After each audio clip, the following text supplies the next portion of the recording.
2026 that on the floor of the House. Of course, understanding order number 74, we expect three questions coming from Ms. Nyemba of Chifunabuli to ask the Minister of Health whether the government has any plans to construct a health center at Musapa village in Chifunabuli parliamentary constituency. If so, when the plans will be implemented, and lastly, if there are no such plans, why? We also expect Mr. Miutu of Kalabo Central constituency to ask the Minister of Health when the government will rehabilitate the following infrastructure in Kalabo district. That's the Kalabo District Hospital and staff houses at the hospital. And the last question, understanding order number 24, will come from Mr. Chanda of Kanchiria to ask the Minister of Infrastructure and Housing and Urban Development when the construction of the following bridges in Kanchiria parliamentary constituency will commence. That's Santuta and Munganga. And that's about all that is expected to be considered on the floor of the House. There you have it, the Speaker's procession making its way into the chamber, signifying the start of business. We now take you to the chamber. Honorable members of Parliament, Mr. Speaker.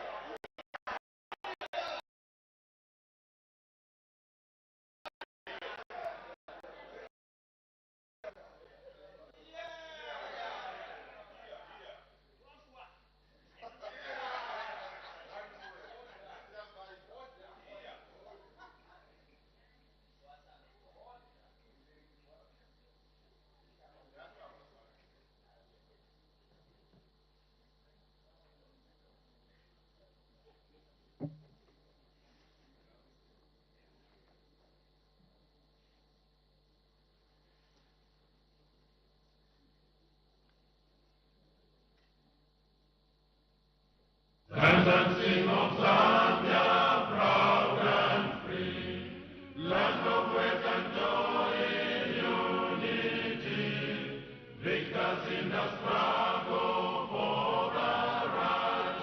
We want freedom's fight, oh, one, strong and free. Africa is our own motherland, fashioned with and blessed by those good men. Let us, all her people, join as one, brothers under the sun. Oh, one, strong and free. One land and one nation is our cry. Dignity and peace in Zambia's sky, like a noble eagle in its flight. Zambia, praise to thee, oh, one, strong and free.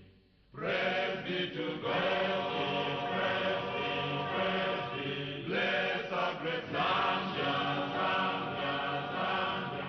Remain we stand under the flag of our land. Zambia, praise to thee, oh, one, strong and free. Prayer. Almighty God, who in your infinite wisdom and providential goodness has appointed the offices of leaders and parliaments for the welfare of society and the just government of the people, we beseech you to consider with your abundant favor us, your servants, whom you have been pleased to call to the performance of such important responsibilities in this land. Let your blessing descend upon us here in Parliament assembled, and grant that we may, as in your presence, treat and consider all matters that shall come under our deliberation in so just and effective a manner as to promote your honor and glory, and to advance the peace, prosperity, and welfare of our country and of those whose interests you've committed to our church. Amen.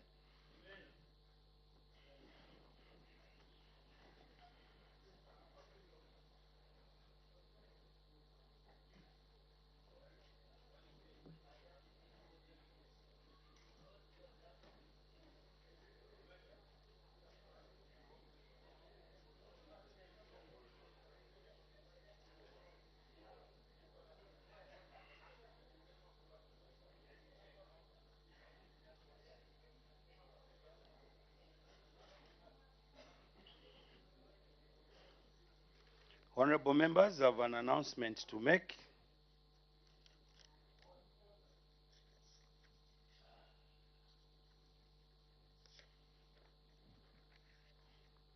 Honorable members, I have received communication to the effect that in the absence of Her Honor the Vice President, who is attending to other government business, the Honorable Minister of Defense, Honorable L. Lufuma MP, has been appointed acting leader of government business in the House from today, Tuesday, 7th March 2023, until further notice. I thank you.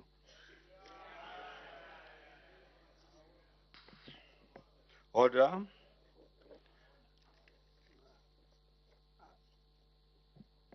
I have another announcement to make. Honorable members, I wish to guide the House on two important rules of procedure, namely point of order and matters of urgent public importance under Standing Orders 31 and 34 respectively. It has been observed that some honorable members still do not seem to know when and how to raise each of these matters. Number one, point of orders, Standing Order 131. Honorable members, a point of order is principally raised when there is a breach of procedure by another member.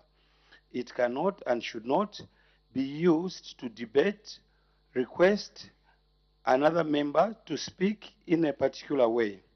Further, a point of order cannot be raised because a minister has not answered a question to the satisfaction of the questioner. I think this one I need to repeat it. A point of order cannot be raised because a minister has not answered a question to the satisfaction of the questioner. Honorable members, in order to successfully raise a point of order, it is imperative to observe the following steps. 1. Ask yourself which rule, law on privilege has been breached by another member. Secondly, once the rule or law on privileged alleged breach has been identified, you need to indicate electronically that you would like to raise a point of order. Thirdly, when the speaker recognizes you, raise a point of order by first citing the standing order or law that has allegedly been breached, and then state the breach and end with Madam Speaker or Mr. Speaker, I seek your serious ruling. Honorable members, in citing the rule, it is not sufficient to simply state, for example, Standing Order 65. A member must state a specific paragraph of Standing Order 65 that has been allegedly breached. For instance, if Standing Order 65 1A is being relied on, then a point of order should be raised in the following manner. Madam Speaker, Mr. Speaker, Standing Order 65 1A requires that a member confines his or her debate to the subject under discussion. Is then the honorable member on the floor in order to embark on a cross-country debate? Madam Speaker or Mr. Speaker, I seek your serious ruling. Honorable members, you should not debate, honorable members should not debate their point of order because before or after raising it. A point of order raised must be precise, like to the point, direct to the point. Secondly, matters of urgent public importance, Standing Order 134. Honorable members, the essence of matters of urgent public importance is to bring to attention of the House and the Executive a widespread event in the country. The event should not be peculiar to only a small section of the country. The subject should not only be clothed with national character, but also capable of being debated. Its importance should be such that if the Executive does not intervene immediately, a catastrophe would befall the country. For example, floods, droughts, 4 armyworms, invasion of locusts are some of the events or incidences contemplated by Standing Order 134 as matters of urgent public importance because they usually affect a large section of society. An outbreak of a disease in a constituency, for example, though urgent and important, cannot be raised as matter of urgent public importance because it is not debatable and also not widespread. The appropriate tool to employ under such circumstances is a question of urgent nature under Standing Order 76. Honorable members, in raising matters under Standing Orders 134, be reminded of the following steps. A, at the appropriate time, indicate electronically that you intend to raise a matter of urgent public importance. B, the presiding officer will recognize and call you to raise the matter. C, state your statement with the phrase, Madam or Mr. Speaker, the matter I wish to raise is directed at Her Honor the Vice President or the Minister of a particular ministry or a province, for example. State the matter concisely with the end by saying, Madam or Mr. Speaker, I seek your guidance. Do not debate the matter. Honorable members, henceforth the presiding officers will strictly enforce the rules regulating point of orders and matters of urgent public importance to ensure proper and smooth transaction of business in the House. Honorable members, I thank you all for your attention.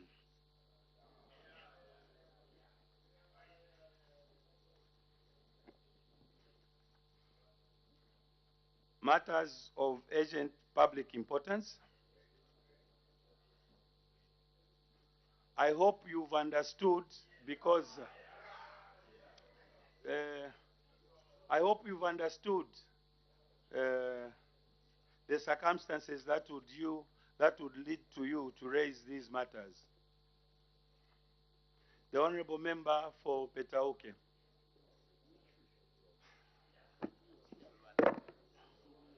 Thank you, Mr. Speaker, for giving the good people of Petauke to raise the matter of urgent public importance, Mr. Speaker. Mr. Speaker, the matter is directed to the Minister of Home Affairs and all of us here. Mr. Speaker, over the weekend, there was a group which was marching in the Great East Road, and as I was passing, I was carrying my nephews in the car, and then my nephew asked me to say, what about this song? What is this? I'll use English now. What is this cut they are singing? Then I said, no. It's just a cut. Honorable Member, you may take your seat. Next. Katombola.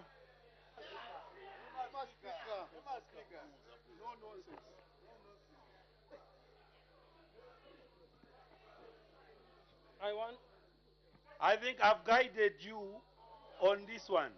You don't need to debate your point of orders. Next.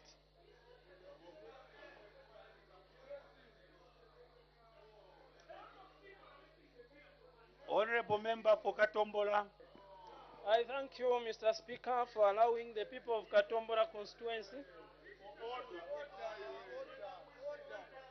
Honorable members, let's ensure that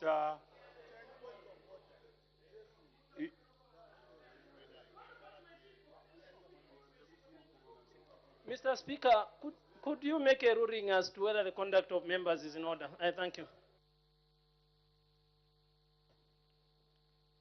I think listen.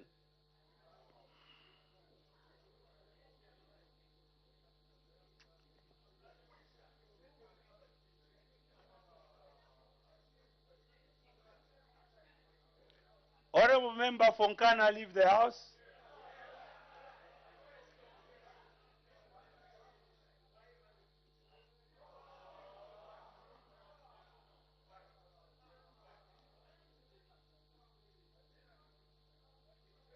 Sergeant at Arms, ensure that he leaves the house.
Sergeant, at times ensure that the door is closed, we continue with business.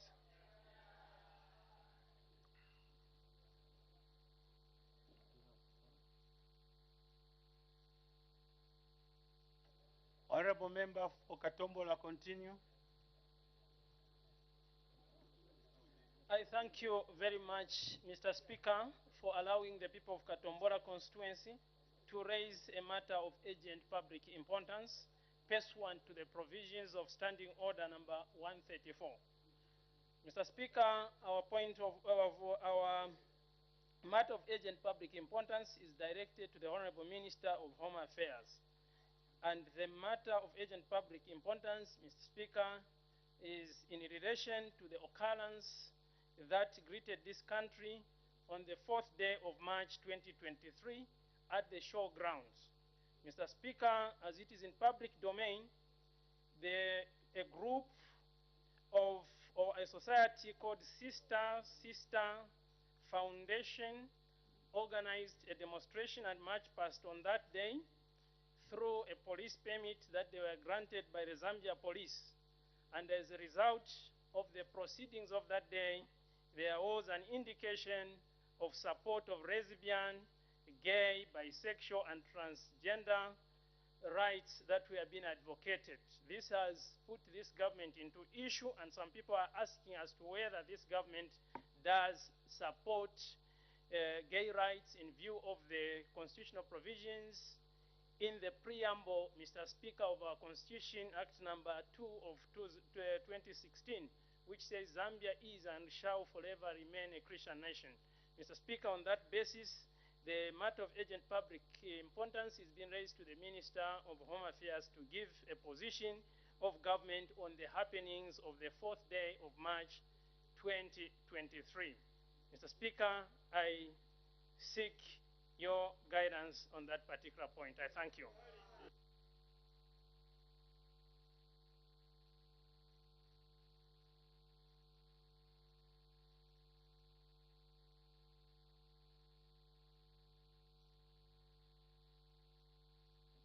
The Honorable Member for Feira,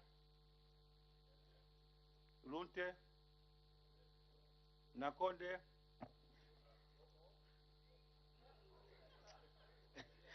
Thank you very much, Mr. Speaker, for giving the good people of Nakonde to raise this matter of urgent public importance, directed, Mr. Speaker, at the Minister of Energy.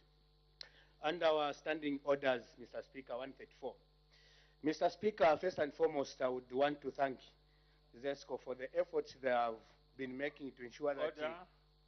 You didn't cite the paragraph that you cited 65, but the paragraph, is it the first paragraph? 134, Mr. Speaker. Is 134. there any problem with the mics, Mr. Speaker? I cited 134. 134A, 134B. 134A. Okay. Can I continue? Continue. As I go through. Thank you very much. Mr. Speaker, first and foremost, I would want to thank ZESCO for the efforts they're making to ensure that each and every person in rural areas are connected to electricity. Honorable member, don't debate your points. Just be precise and state what you want. Mr. Speaker, it's about rural connections fee for the people who are living in the rural areas. Because when you look at the people who are living in rural areas, Mr. Speaker, the connection fees, they're failing to meet the connection fees, because at first the connection fees were about 769. Now, Mr. Speaker, it's about 4,850. We are asking the minister if really they can revisit these fees so that the people in the rural areas countrywide they can benefit. Because when you look at the people in Nakonde, Mr. Speaker, they are unable to connect this electricity because they are unable to make these fees because they are too high. I seek your guidance on this matter, Mr. Speaker. I thank you. Thank you. Honorable member for Kasenengwa. Thank you very much, Mr. Speaker. I rise pursuant to 34. Mr. Speaker, there is a lot of anxiety in the country on so many issues that are happening. The latest one, Mr. Speaker, is about... You rise on 34, which paragraph? 134A. Urgent matter. Okay, thank you, Mr. Speaker. The latest one, Mr. Speaker, that is causing a lot of anxiety in this country is about the news that is so widespread in Kenya and right now in Zambia. And Mr. Speaker, this one is directed to the Minister of Agriculture. He will help a lot to clear the matter where it has been reported that the Zambian government has given huge chunks of land to Kenyans to come and do farming here, grow a lot of maize and import it or export it to Kenya. This, Mr. Speaker, has caused a lot of anxiety amongst the Zambians, wondering why our new Dawn government is giving land to foreigners at the expense of many Zambians who are scrambling for land. This matter, Mr. Speaker, will need clarity from the Minister of Agriculture so that people can know the exact position of this government. I thank you, Mr. Speaker.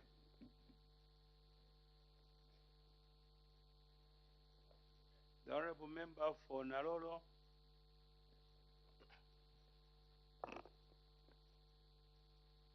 Thank you very much, Mr. Speaker. I rise on a matter of urgent public importance pursuant to Standing Orders 134A, and my matter is directed to the acting leader of government business. Mr. Speaker, in today's newspaper, there is a story in the Diggers newspaper today, which reads that Savenda sends 70% workers on forced leave. Mr. Speaker, when you read the summary of the story, it comes down to 800 people being affected of eminent job loss, and subsequently, when we look at the dependence ratio, is that out of every one person who's employed, 10 are dependent. Therefore, 8,000 Zambian families stand at risk on this eminent job loss. My question or urgent public matter to the acting leader of government business is that what is the position of government on investigations on Zambian-owned companies and individuals based on allegations that have not yet ended up into a conviction in court, and these investigations resulting in eminent job losses? What is the government position on such matters, considering that Article 18(2) of the Constitution stands out and says that there is presumption of innocence? I submit, Mr. Speaker.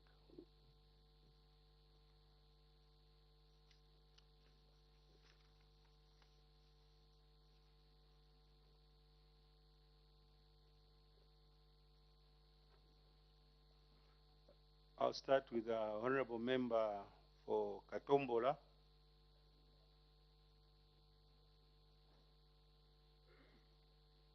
Honorable member from Pika, I called you, but I don't know where you were.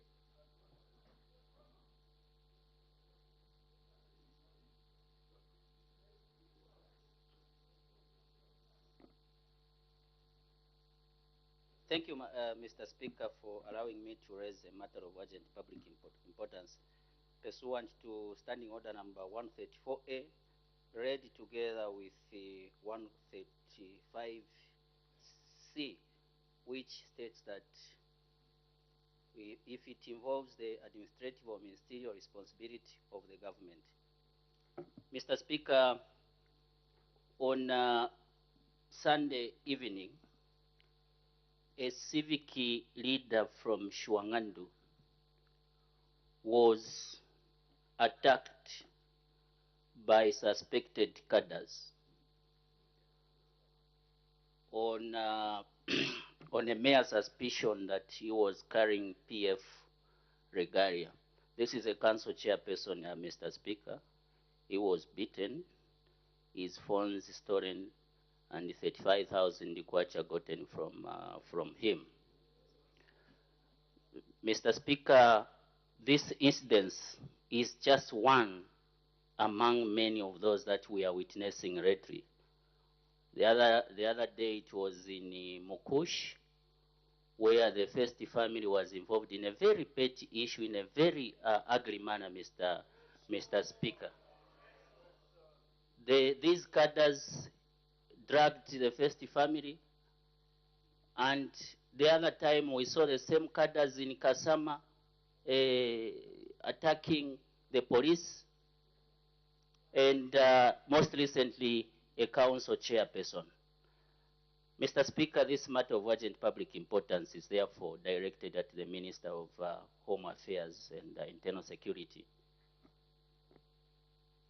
Our concern is that despite the fact that Excellency the President has pronounced himself very well against political surgery and political hooliganism, we are still seeing ugly faces of it, more especially, most recent, involving an elected civic leader from Shuangandu, who was eventually even handed over to the police despite having been badly beaten.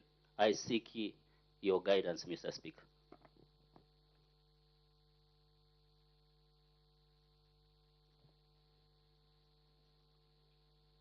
Order.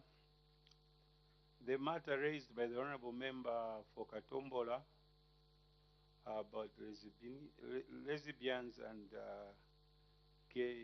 gays has been in public domain for some time, and several times different forums government has made this position very clear, as we are aware that we are a government governed by laws, and the government spokesperson to that effect made the position known. What government's intention is that to see to it that these laws all the citizens should abide. But however, the Honorable Minister of Home Affairs has indicated that he would like to shed more light as regards to the same issue. So at this juncture, I'll allow the Honorable Minister of Home Affairs to shed more light on the matter.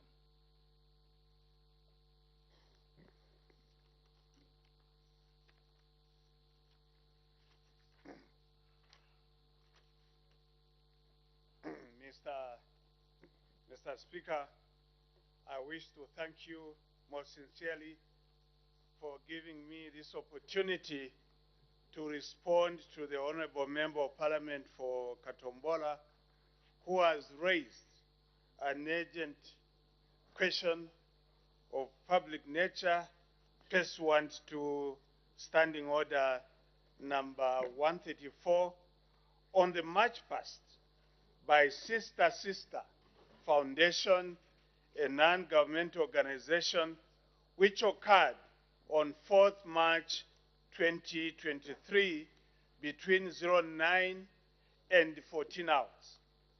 Mr. Speaker, sir, the brief facts that are on record are that on the 22nd of February 2023, Sister Foundation notified the Zambia Police Service, Lusaka Division, that they would like to have a march past on 4th March 2023 at the rugby club in the showgrounds.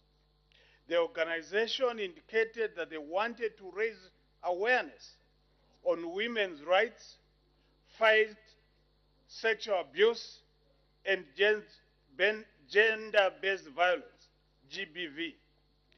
The organization was given a go-ahead as it met the requirements of the Public Order Act. The marchers had in their possession banners reading, "Stop Gender-Based Violence." Mr. Speaker, the event went well until when the marchers approached the showgrounds. Then the slogan changed. Some marchers were heard saying, "My body, my rights." This, however, was contrary to the notification given to Zambia Police Service, as the lesbian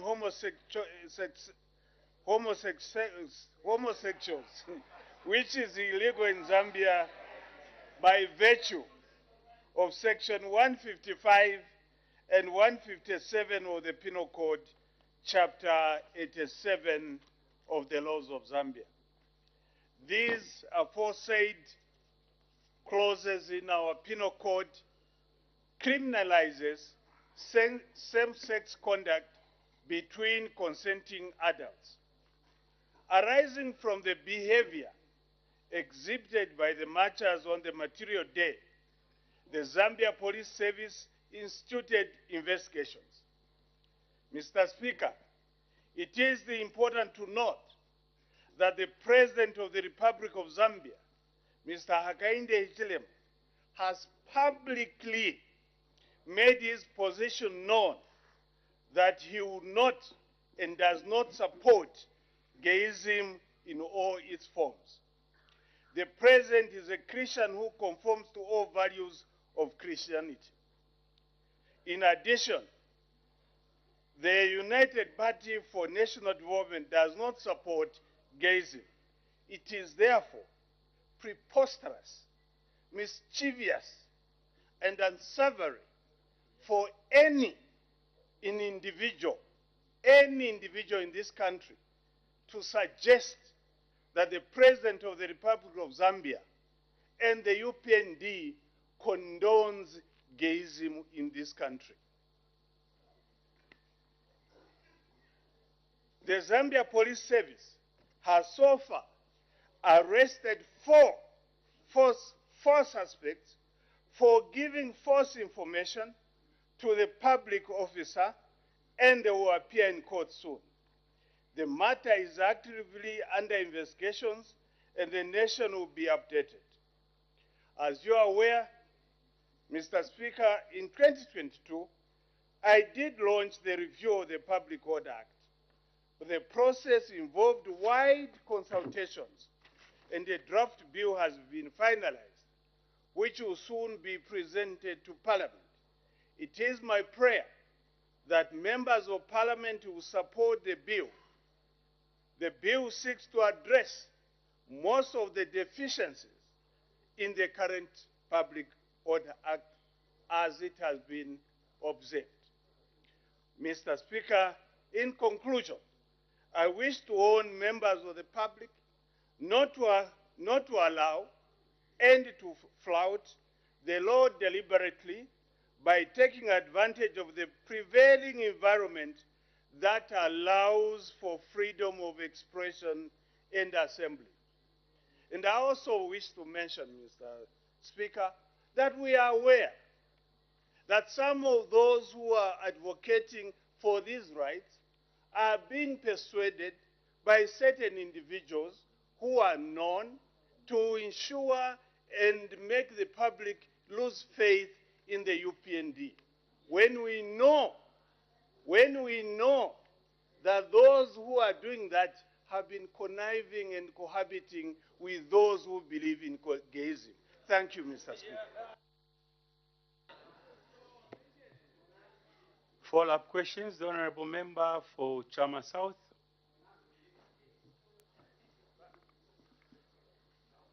Mr. Speaker, I need your protection. Some members on your right are accusing me of things I don't believe in. Honourable Minister, my follow-up question will be based on your last part, where you have indicated that you are aware of some individuals who are actually in collusion with these lawbreakers. And according to our laws, Honourable Minister, I know you are a lawyer, if someone is in collusion with a lawbreaker, he's as good as a lawbreaker. Who are those, Honourable Minister, since you are aware? Because gayism has become so open, Honourable Speaker. If you are to go to Honourable Minister of Justice constituency in Baulen in the evening, what we witness there, it has never happened in this country. What action are you taking to ensure that those who not only collude, but also promote these unnatural and Zambian acts, and African acts actually, are brought to book through our court systems? I submit, Honourable Chairperson. Honourable Minister of Home Affairs.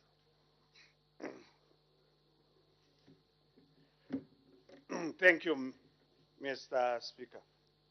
Mr. Speaker, I'm alarmed to hear from the Member of Parliament for Chama South that he is one of the spectators in people doing gayism. And he knows that watching and abetting a crime in this country is a crime. He is aware that that conduct of the Honourable Member of Parliament is an offense. He was watching members of the public engaging themselves in sexual acts in Bauleni, as he has confessed here, and he was happy and applauding. I'm alarmed, Mr. Speaker. I would urge the Honourable Member of Parliament to report that illegal act which he witnessed and where he was, applauding, and he has evidence. Let him go and report to the police, Mr. Speaker. The Honourable Member from Pika. Sarah. Thank you, Mr. Speaker, for allowing me to ask a follow-up question to the Honorable Minister of Home Affairs. And thank you, Honorable Minister, for that good response. Mr. Speaker, for the first time in history, we are witnessing these people that are propagating issues of LGBTQ publicly doing so and publicly dressing to certain extents, even publicly kissing. Mr. Speaker, is it a coincidence that these people are now very unscared of the law, or there is someone somewhere who is telling them that now you can do what you want? Is it a coincidence? We have had Lusaka July, we have had other events where these people parade themselves, and now they have gone further to protest, demanding their rights against the national values and the principles which the President was talking about just last week. Is it a coincidence, Honorable Minister? Thank you. The Honorable Minister of Home Affairs. Thank you, Mr. Speaker. Mr. Speaker, I expected the Honorable Member of Parliament from Pika to applaud the action that has been taken by this government by instituting investigations and arresting the organizers of that particular march. Mr. Speaker, he is saying that it's the first time that such acts are happening. Mr. Speaker, it's a matter of public knowledge that under the PF, Lusaka July was very prominent. And themselves, they were complaining about what was happening during those festivals. And they didn't even do anything. It's because they were condoning. And some of those who were present during those celebrations of Lusaka July, which is condemning, are prominent member of the PF. And some of them are even aspiring to be presidents under the PF. So who's condoning such activities? It's yourselves. It's yourselves. We have not condoned, and we have taken action because we believe in the rule of law. Until when the laws change of this country, we will not allow it, because that is what the law says. Honorable Member for Mandevu. Thank you so much, Mr. Speaker, for allowing the people of Mandevu to ask a question to the Minister of Home Affairs. Minister, according to the laws of Zambia, practicing homosexuality is a crime punishable by law. Section 155 and 157 of the Penal Code, Chapter 86 of the laws of Zambia criminalize same-sex conduct between consenting adults. I note that some of the organizers of this event have been arrested. The police has an intelligence wing, and when members of the public are misbehaving, this wing is able to report these are breaking the law. We saw on Saturday this gay movement being escorted by the members of the Zambia police and the vehicle ZP in front. When the police realized that these were chanting messages of homosexuality, displaying placards of homosexuality, which is not allowed by the Constitution, why did they not move in to arrest these lawbreakers? I thank you. The Honorable Minister of Home Affairs. Thank you, Mr. Speaker. I note, Mr. Speaker, that my young brother, the Honorable Member of Parliament for Mandevu had walked out in protest against your ruling. He was not in the house when I was explaining as to what transpired on Saturday. I did mention, Mr. Speaker, that the initial procession was in accordance with the notice the organizer had given to the police to demonstrate against homosexuality, no, against gender violence in this country. But later, the organizers, when they reached the showgrounds, they changed the modus operandi and decided to demonstrate against the purported rights of homosexuals in this country. Arising from that, police instituted investigations, and we have arrested 4 members of the organizers of the demonstration.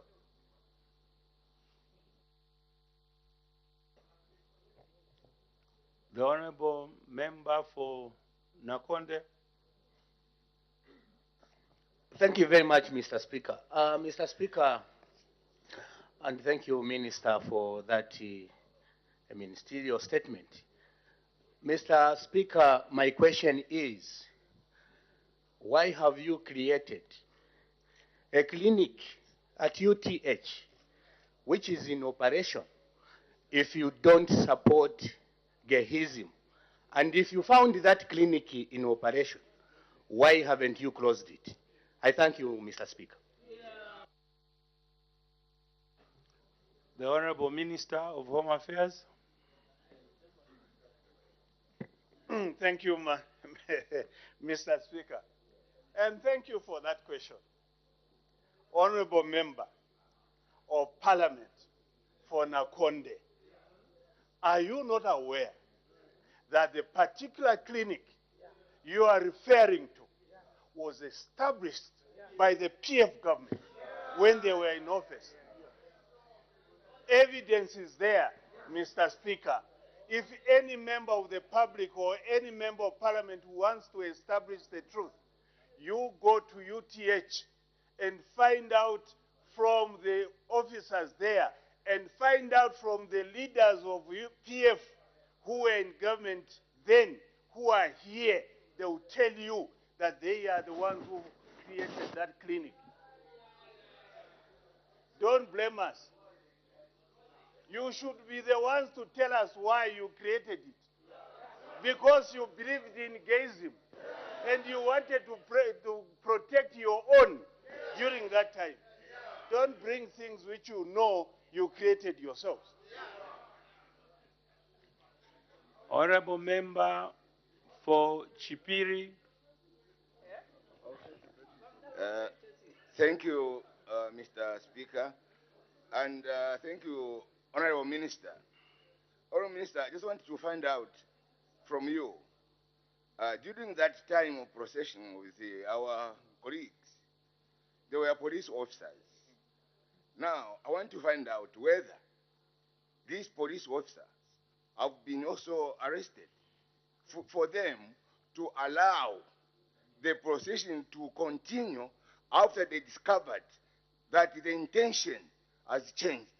I thank you, Madam Speaker. Mr. Speaker. Honorable Minister of Home Affairs. Mr. Speaker, I did indicate that the police did not allow a gay procession. The procession initially was in favor or against gender-based violence in this country. That was the initial intention. And when the organizers reached the showgrounds, they changed their agenda and they started protesting against the government for the government's failure to protect gay persons in this country. Arising from that, the police initiated investigations. And because of what transpired, which was not supported by the police, we have arrested 4 organizers of the procession. There was no support on the part of Zambia police. We allow an independent, because this is as good as the ministerial statement. We're given 30 minutes. So the honorable member for Ron. Thank you very much, Mr. Speaker, and thank you very much, Honorable Minister. Honorable Minister, I would just like to find out from your ministry as to what measures is government taking to counter these negative happenings, and indeed what lessons has your ministry learned from this event, which changed midway through. Thank you, Mr. Speaker. The Honorable Minister of Home Affairs. Mr. Speaker, as members of Parliament and the parents in this House and those outside the House, all of us must realize that those who are demonstrating are our children. They are coming from our homes. Some of those children who were demonstrating on that day are related to some of us. They are related to some of us. It is therefore incumbent upon us as leaders and parents, if we firmly believe that we should not support gayism in this country, to all of us ensure that our children do not fall prey to these alien attitudes which are now prevailing in the country. Mr. Speaker, ourselves as UPND government, working together with other stakeholders, we shall continue educating members of the public pertaining to vices that are inimical to the interests of the country. We appeal to you, we appeal to the church, traditional leaders, to continue sensitizing members of the public. The responsibility is on all of us to ensure that our children do not fall prey to these vices. Thank you, Mr. Speaker. The honorable member for Shuangandu. Thank you so much, Mr. Speaker. Honorable Minister, indeed, your last discourse is what is needed at this point in time. And I don't think Bremgem will be the solution to this challenge. Honorable Minister, just to follow up on the two questions from the Honorable MP for Mandevu and the Honorable MP for Chipiri. The whole essence of members of the public notifying the police about a procession is to give details. And we hear you when you say that the explanation coming from the police is that the conveners of that procession decided to change their agenda as they were implementing it. Now, when the police consent to a procession, it is a responsibility of the Zambia police to monitor such processions and ensure that the conveners of any particular public procession are sticking to what they've notified the police. And so it will be important, Honorable Minister, for you to take people to task. If there were police who were monitoring that event, at the point the conveners changed course, action should have been taken. And that's how the police work should be. And surprisingly, as the other members are saying, they could see the presence of police. I mean, you are able to see the insults that were coming from those who were chanting were loud and clear. They were mentioning private parts to say they are ours. We can do us and do what we wish. And the press, any police, be it any trained police officer, should at that point have picked that this procession is an illegal one. Minister, if the investigations point to a lapse on part of the police, are we expecting action to be taken on those that should have responsibly monitored that procession. I thank you, Mr. Speaker. The Honorable Minister of Home Affairs. If ever, Mr. Speaker, there was a lapse, appropriate action will be taken. But I still insist that there was no lapse on the part of the police. You may have noticed that the chantings started when they had reached the showgrounds. They went in the showgrounds and came out of the showgrounds to the road with placards now propagating gayism in the country. And the police at that time were powerless because there were only 3 officers.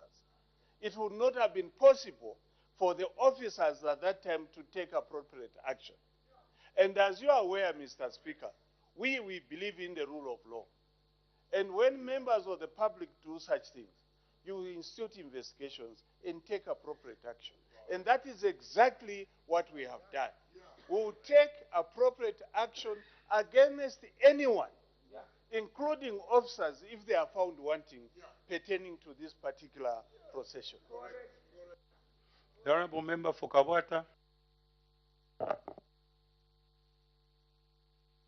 Thank you, Mr. Speaker, for this opportunity to ask a question. Honorable Minister, yes, we understand, Honorable Minister, that indeed we need to uphold the Christian values that we have in this nation as a Christian nation. But nevertheless, Honorable Minister... Honorable Member, there's a point of order.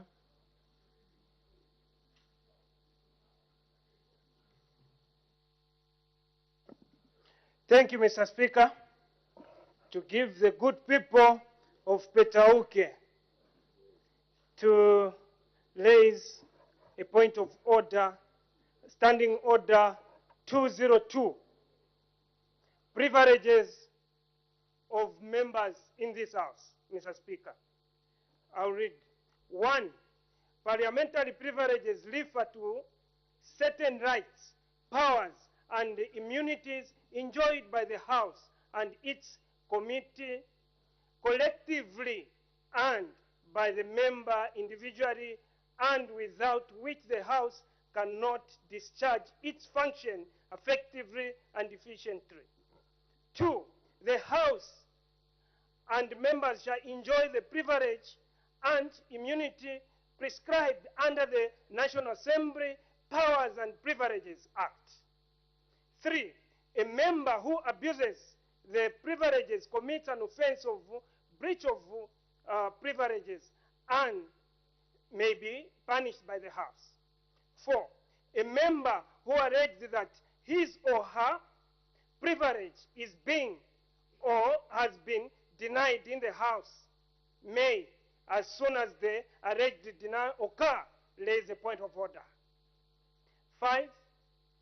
A member who alleged that his or her privilege is being or has been denied either outside the House or long after alleged denial occur may file a written complaint with the office of the Speaker, specifically the allegation.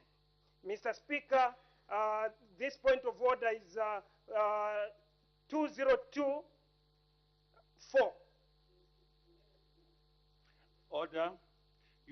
You were not precise to indicate which standing order has been breached. You have to be precise and to the point. Okay.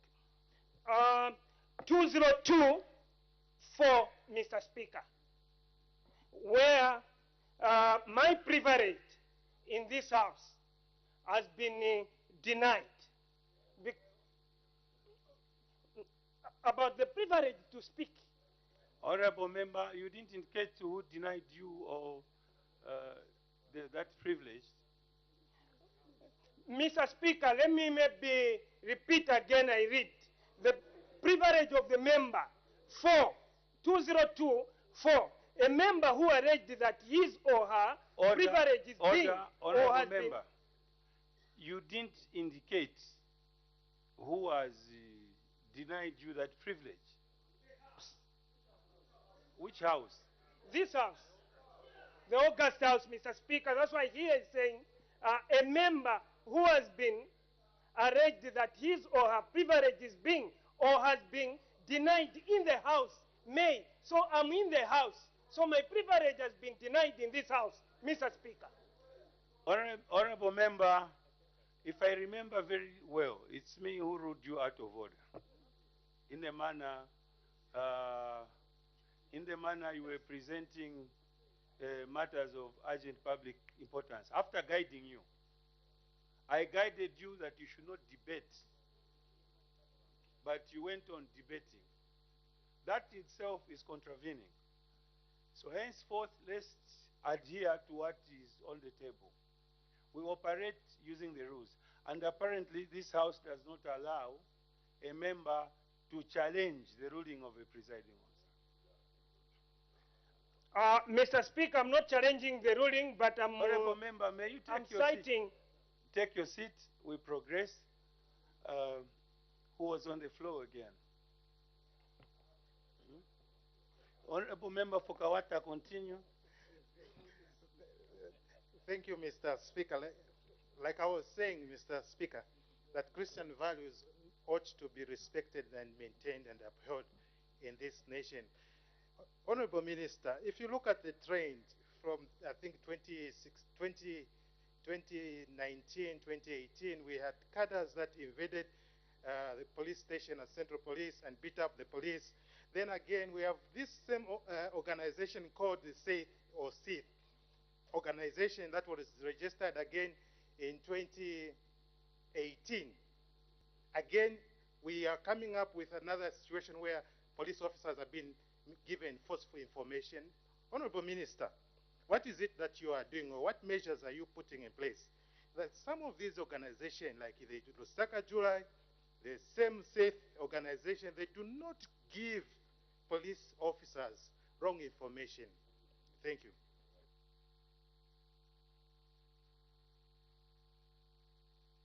Honorable Minister of Home Affairs. Thank you, Mr. Speaker. Mr. Speaker, as I indicated earlier, this government is a government of laws. If anyone breaches, the breaches will be investigated and the appropriate action will be taken up against those who have breached the laws of this country. I cannot make a general statement pertaining to general conduct. I will not want to do that. Each case is treated on its own merits. The Honorable Member for Sinazongwe. Thank you so much, Mr. Speaker. Honorable Minister, thank you so much for the action that you have taken in trying to clean up the debt that was left and is trying to disturb your line of operations.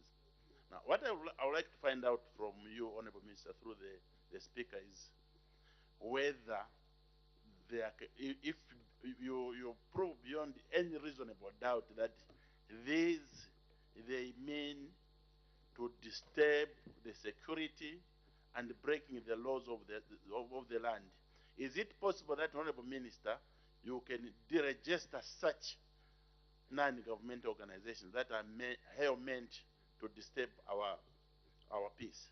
I submit, Mr. Speaker. The Honorable Minister of Home Affairs. Mr. Speaker, I will not want to speak on behalf of the Registrar of Societies or on behalf of the Registrar of Non-Governmental Organizations in this country. I have no doubt in my mind, Mr. Speaker, that if an NGO or a society has breached rules or regulations, they will be asked to exculpate themselves. If they fail to exculpate themselves, appropriate action will be taken by the responsible officers. The Honorable Member for Chiluvi.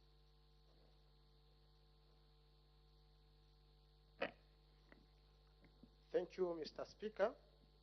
I think the problem we are discussing seems to be a long term, and it has roots in terms of behavior, not in terms of the outcome or the way it shows itself to the public.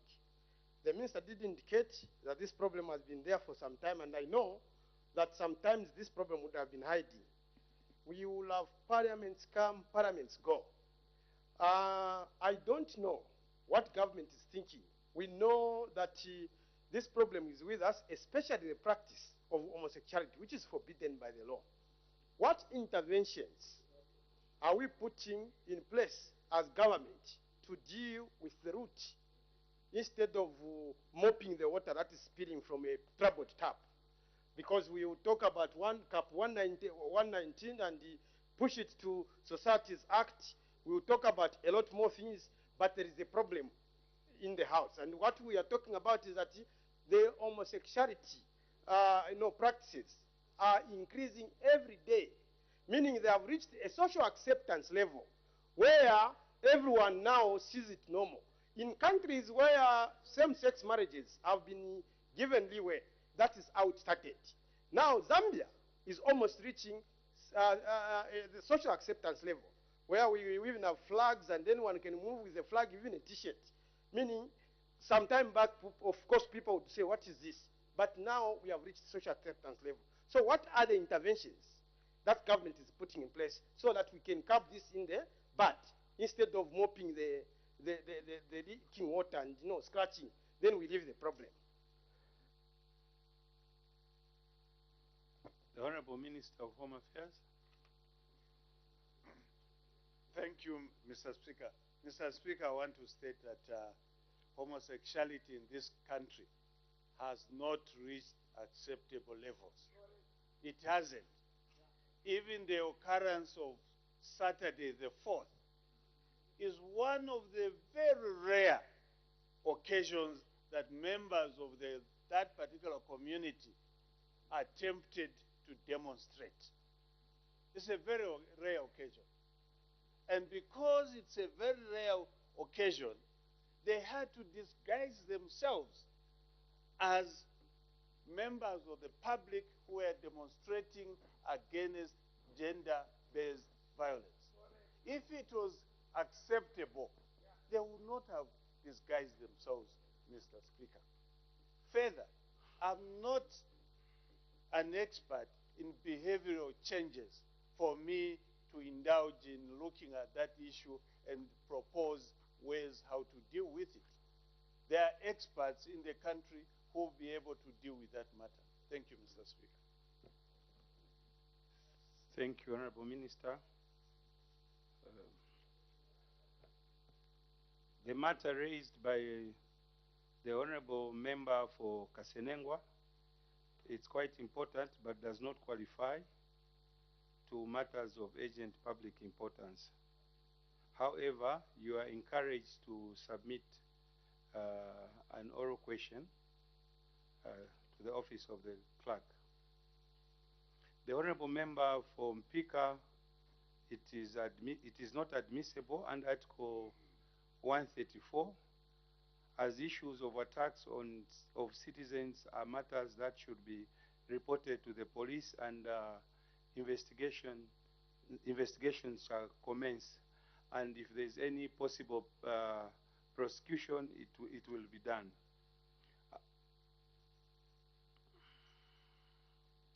As regards to the matter raised by the Honorable Member for Nalolo, you were asking on the position of government on investigations regarding Savenda group of companies, which is on the verge of closing. This issue is unadmissible because the matter is already in the public domain through print and electronic media.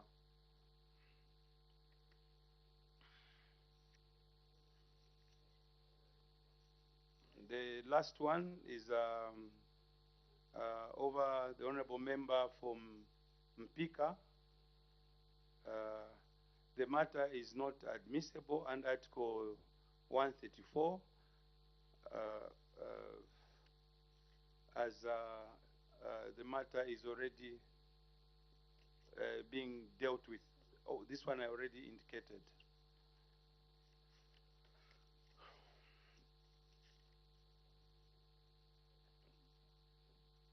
the matter, the second one is from the Member of Parliament from Nakonde, who raised the matter of agents' public importance, asking what measures are being put in place as regards to the connection fee that he said it was unaffordable. The matter is unadmissible. It's not urgent, and it's already in public domain. I think severally it has come on the floor. However, I request the Honorable Minister of Energy to come up with a ministerial statement to address these concerns next week, Wednesday. Thank you. Let's make progress.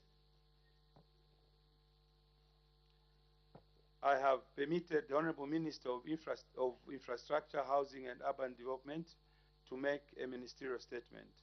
The Honorable Minister of Infrastructure, Housing and Urban Development.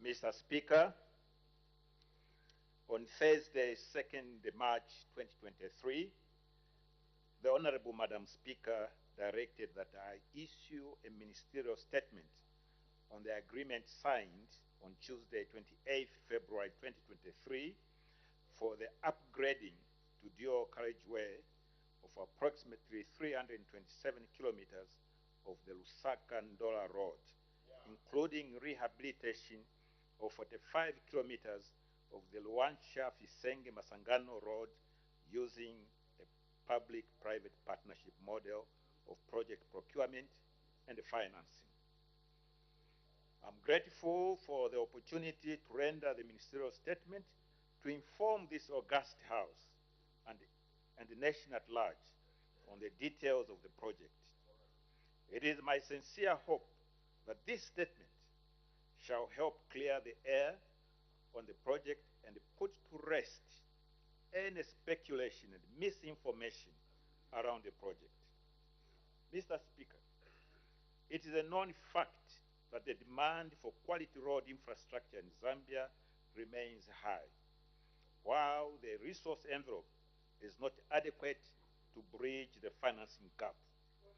To cover the gap, the New Dawn government has decided to use public-private partnership mode of financing on this project. Such partnerships, Mr. Speaker, are anticipated to generate jobs as well as spur social and economic growth. Further, this finance model will guarantee infrastructure development and safe delivery using private capital, given the challenging fiscal position of our country resulting from both the poor performance of the economy and the huge and expensive debt left by the previous regime.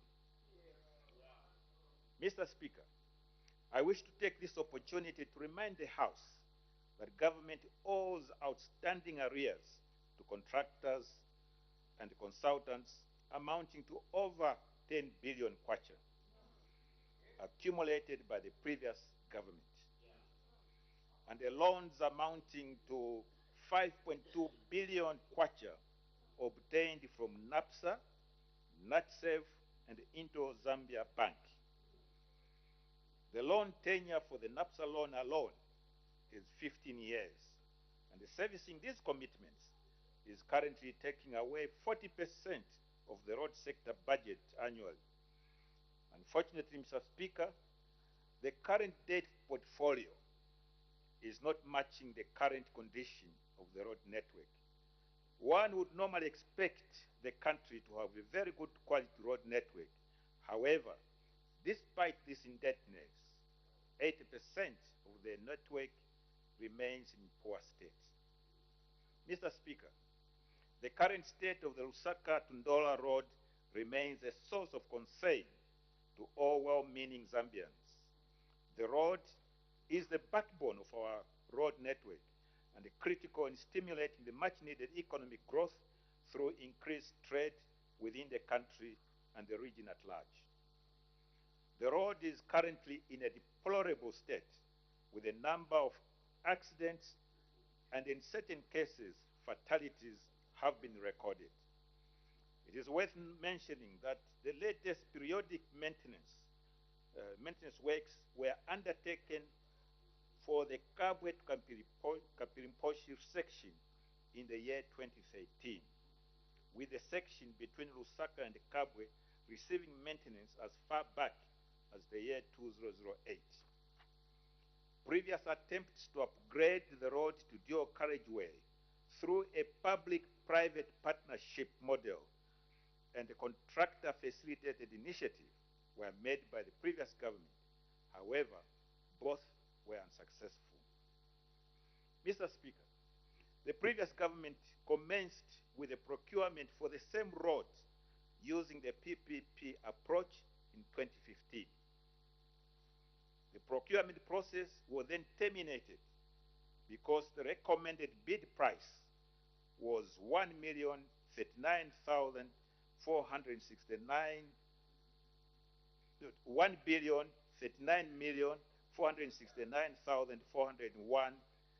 dollars and 70 cents, with a concession period of 25 years. This was then deemed expensive, and thus the process was discontinued. Then the same government invited new proposals, out of which the recommendation was made to award at an estimated cost of 600 bypass roads in Kabwe and Kapirimposhi and 45 kilometers of the Luansha-Fisenge-Masangano road. That was the scope of that particular project. Mr. Speaker, firstly, the $1.245 billion was the base figure, and it was contractor-facilitated funding, commonly referred to as CFI. So it was going to be a loan. There was going to be interest over the period, and the maintenance was supposed to be done by government. Mr. Speaker, let me come back to the concession agreement that was just signed. The PPP procurement process used to procure the current project is premised on principles of competition, transparency, fairness, equity, and cost effectiveness.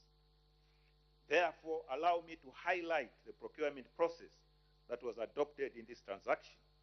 The process consisted of the following stages.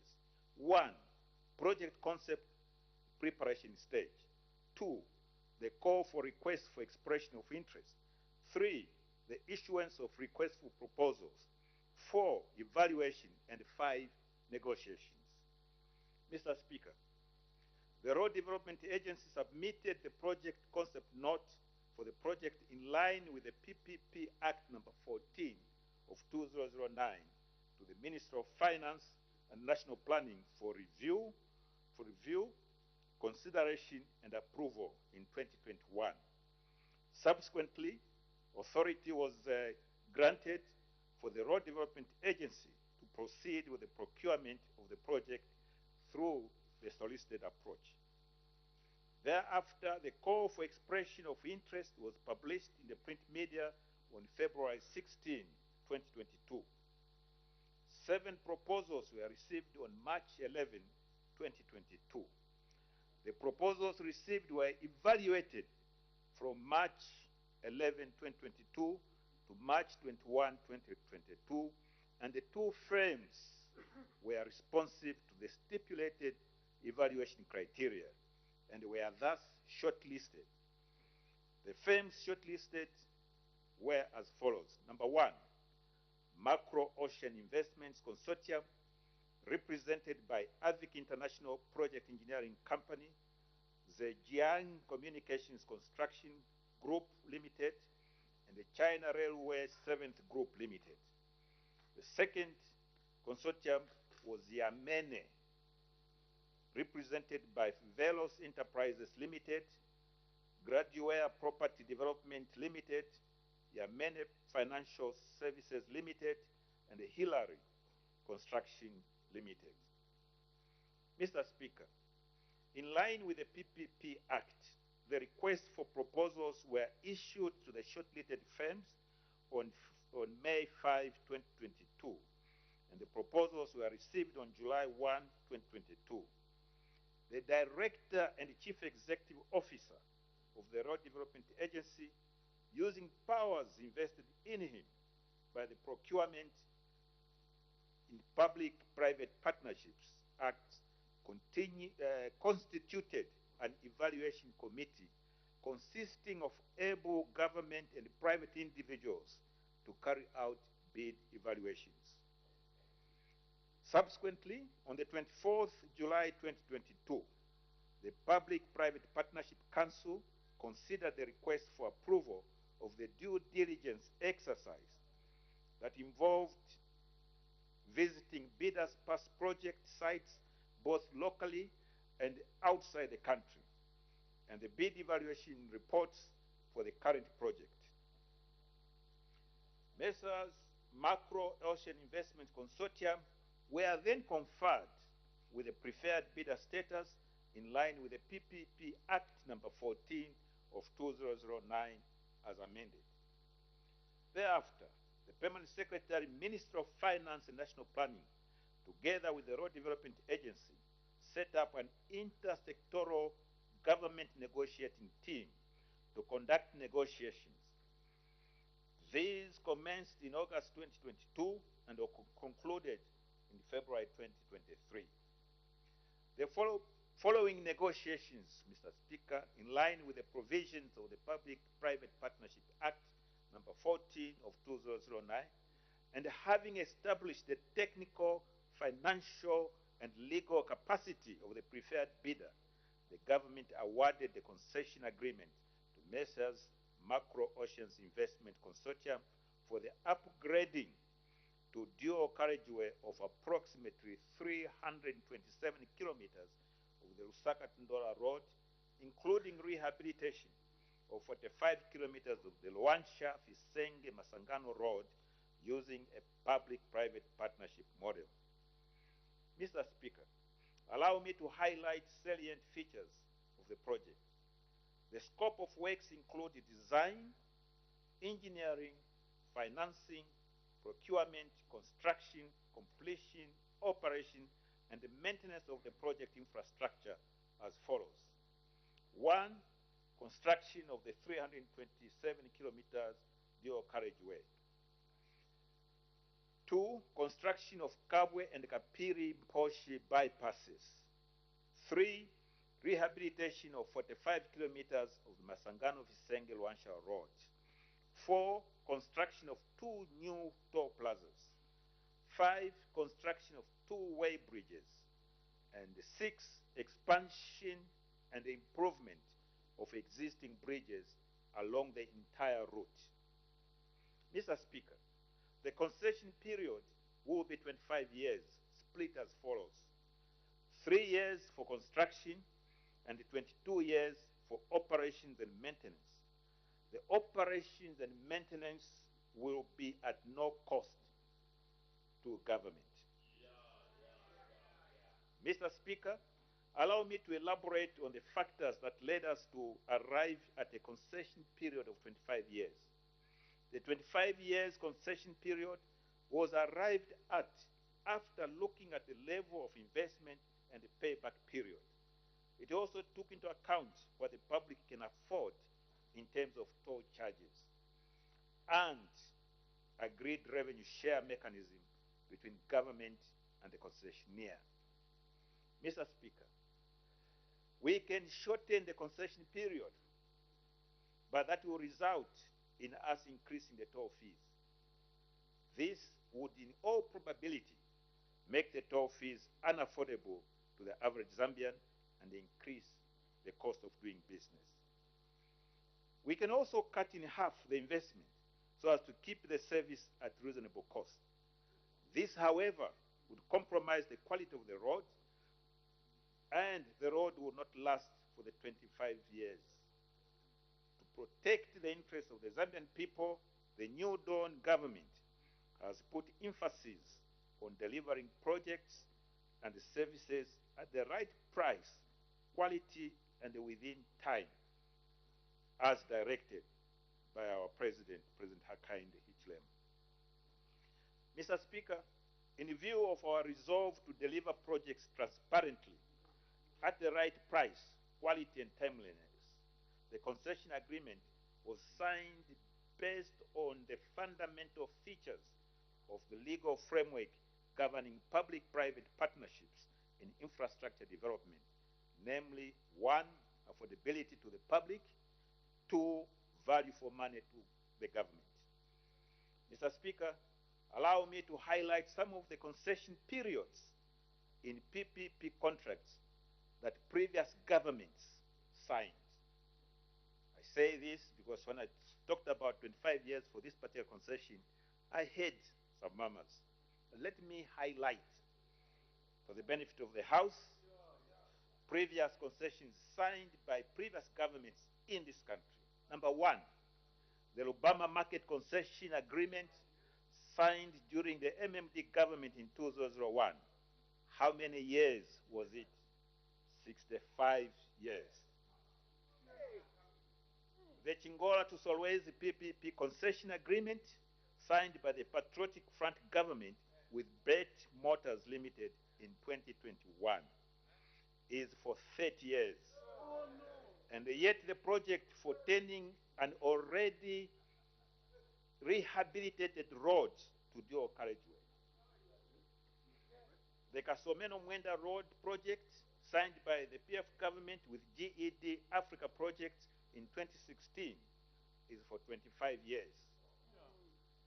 And 4, the Resettlement Infrastructure Investment and Enterprise Support, as ARISE, signed by the PF government with Nkulu Consortium Limited on 10th August 2021 has a concession period of 25 years.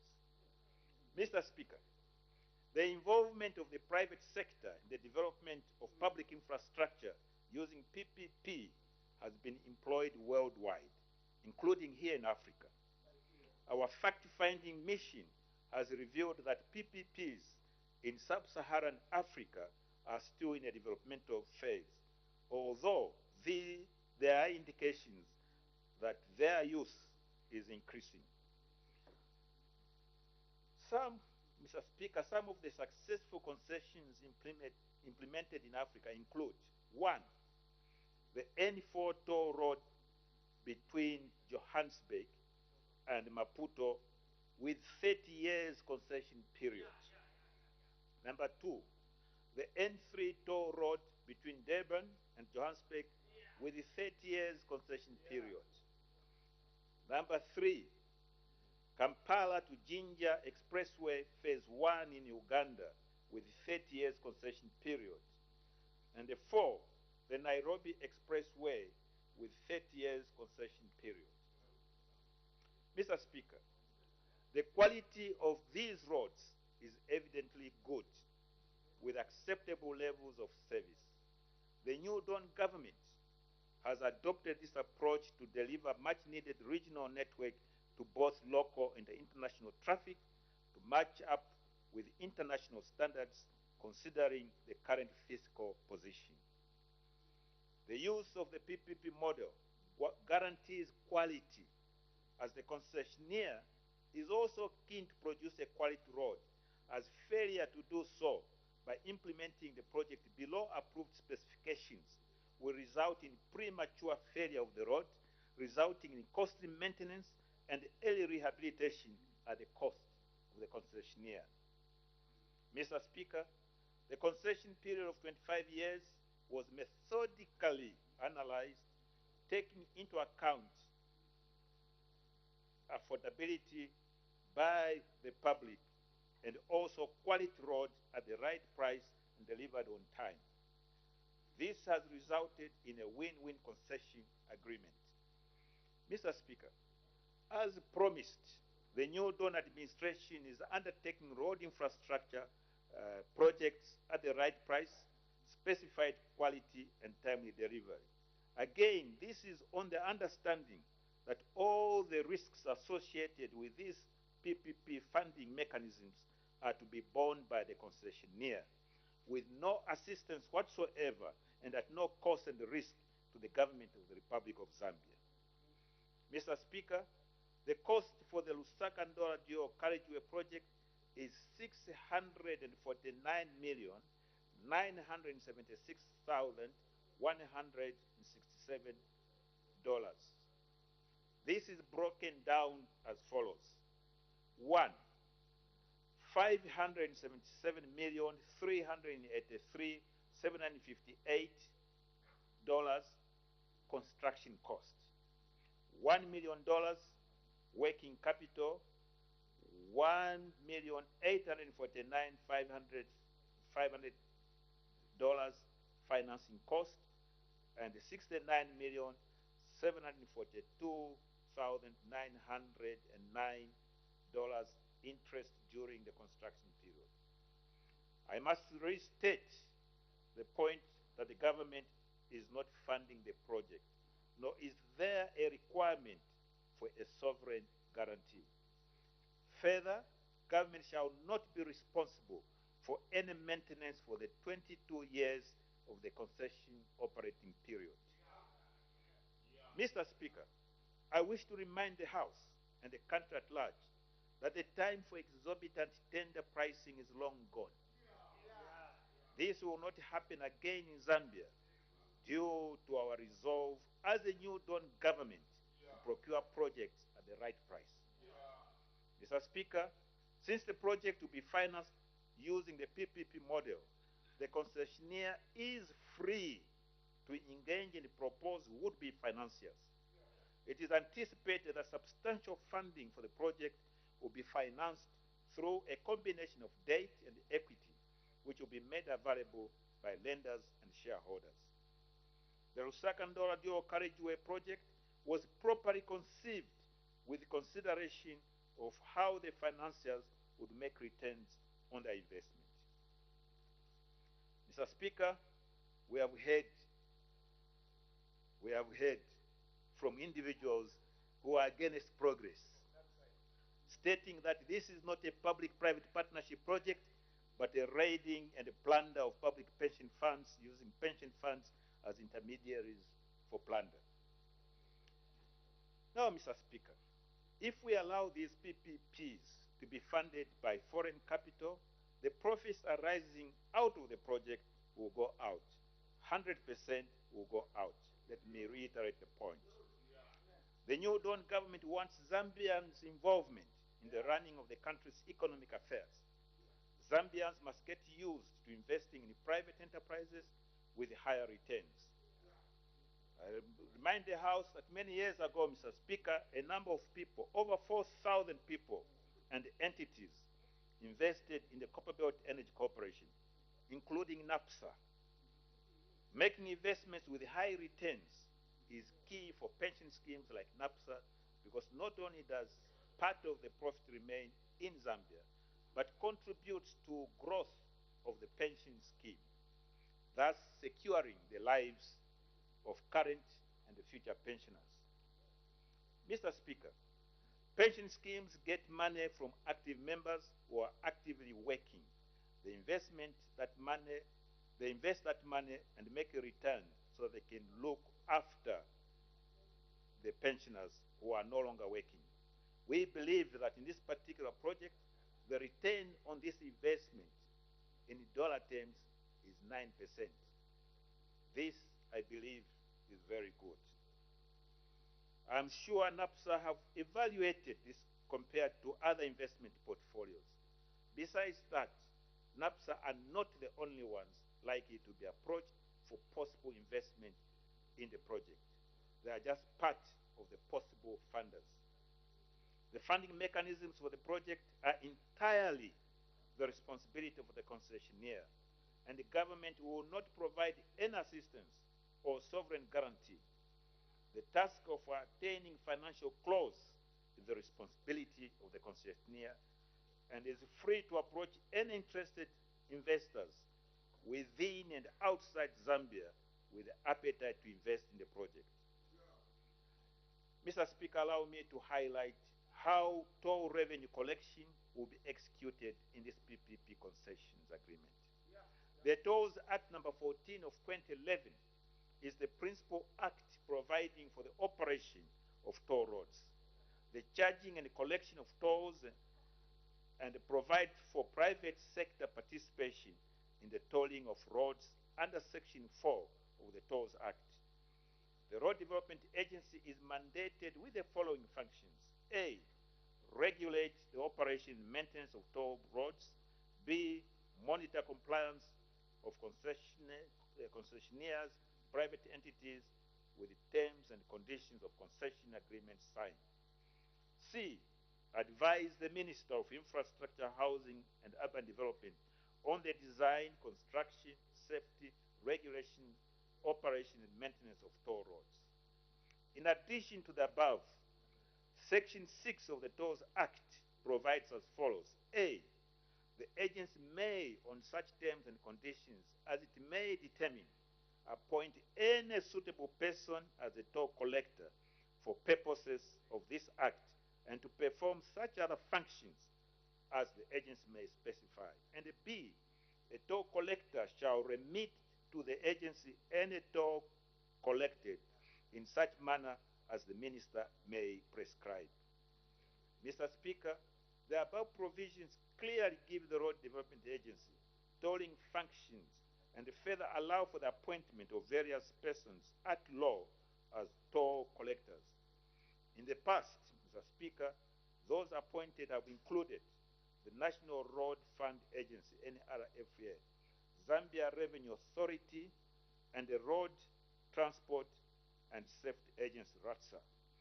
However, with the coming of public-private partnership projects, private entities or concessionaires will be appointed as toll collectors on prescribed toll roads. May Mr. the Speaker, Honorable Minister, just about wine. Because you've almost taken the entire 30 minutes that is allocated to you. Well, this is a very important subject. There are just a few pages. In line with Part 3, Section 21 of the Public Finance Management Act, the concession agreement provisions, the concessionaire shall deposit all these toll fees and other revenue collected from facilities in an escrow account. To enhance transparency under the concession agreement, the government shall have the right to audit these accounts. It is for this reason that this concession agreement, the government and concessionaire have agreed a revenue sharing mechanism based on gross revenues. Government envisions to accrue $1,172,157,616 in monetary benefits from this project over the concession period, broken down as $432 million for the revenue share, $660 million for taxes, both income and corporate tax, and $79 million as tax withholding tax on dividends. The construction of the two additional plazas will create employment opportunities for more toll collectors. This brings me to the last fundamental question. What will the people benefit? The answer lies in the uniqueness of the road section. This section connects continent, region, and domestic corridors to the world. Once done, I have no doubt, and citizens in the region, social and economic status shall be uplifted.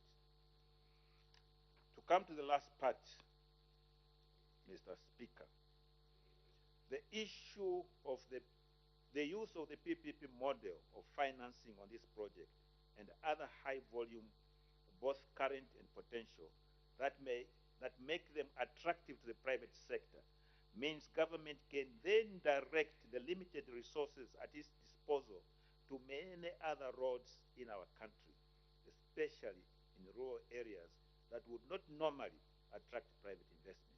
That includes roads in all our constituencies. Mr. Speaker, I thank you. Because the time order, I'll use my discretion and add 20 minutes.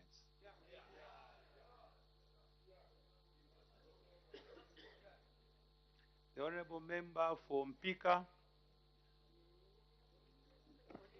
Thank you so much, Mr. Speaker, and thank you, Honorable Minister, for that long elaboration.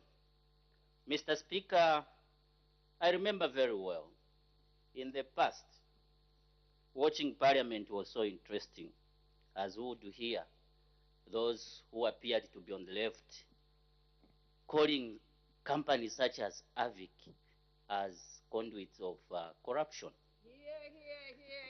Mr. Speaker, this Lusaka Ndola Geo Carriageway is a crime scene in the sense that a concessionaire will get money from NAPSA and workers' compensation, then run this road for 25 years, reaping. Mr. Speaker, my question to the Honorable Minister of Infrastructure is, why didn't they allow NAPSA or award the concessionairism to NAPSA and other? Most of you are just certificate holders in milk processing, then you want to laugh at us. Mr. Speaker, why didn't they award NAPSA the concession to run the road and hire AVIC and China Railway as a contractor? Why would these foreign companies use our money to do the road and reap the money for themselves? That is where we have a problem as a nation. That is why we are calling it a crime scene. It's a crime scene. You can question many times as you can, but this road is a scandal. You have privatized the Ndora Lusaka Geo Carriageway. Thank you, Mr. Speaker. We need a commission of inquiry when we come back in 2016. Thank you. Order. Order. Order. The Honorable Member has debated his question. Next, Honorable Chairman North. The Minister wants to respond? Okay.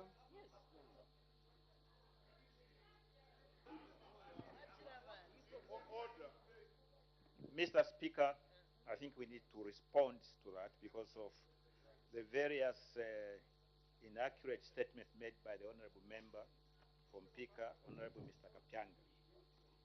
He's saying that NAPSA should do this project. First of all, the funding arrangement does not say that 100% of these funds are coming from NAPSA. NAPSA, if they agree, there will be part of the consortium and the funders plus equity. In any case, Mr. Speaker, let me state here, in case, well, because that is the story coming from those to your left. I'll give you a number of projects, road projects, on which NAPSA funds were used. Ndola Kitwe Dual Carriageway, Ndola Kitwe. The company was China Jiangxi, and the NAPSA financed 273 million of that cost. Kitwe Chingola Dual Carriageway. The company was Sino Hydro. 577 was funded by NAPSA. Chingola Solwezi Lot 1, China Geo, NAPSA funded 558 million. Chingola Solwezi Lot 2, Buildcon, 213 came from NAPSA. China Geo, Chingola Solwezi Lot 3, 422. The Levi Mwanawasa Toll Plaza, Avic International Limited, 40 million came from NAPSA. Ganaton Toll Plaza, Copperfield, 40 million came from NAPSA. This also, I can go on and on, including consultancy and so on. The total amount of money arising out of NAPSA is 5.2 billion, which I've stated in my statement. And this is causing problems because 40% of the road budget goes to servicing these loans from NAPSA. All this was accrued during the PF time in government.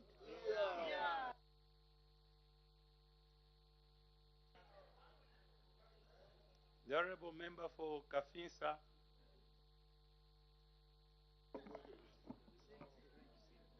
Mr. Speaker, I'm very grateful for allowing me to ask a follow-up question to the Minister of Infrastructure. And I'll be very quick, Mr. Speaker.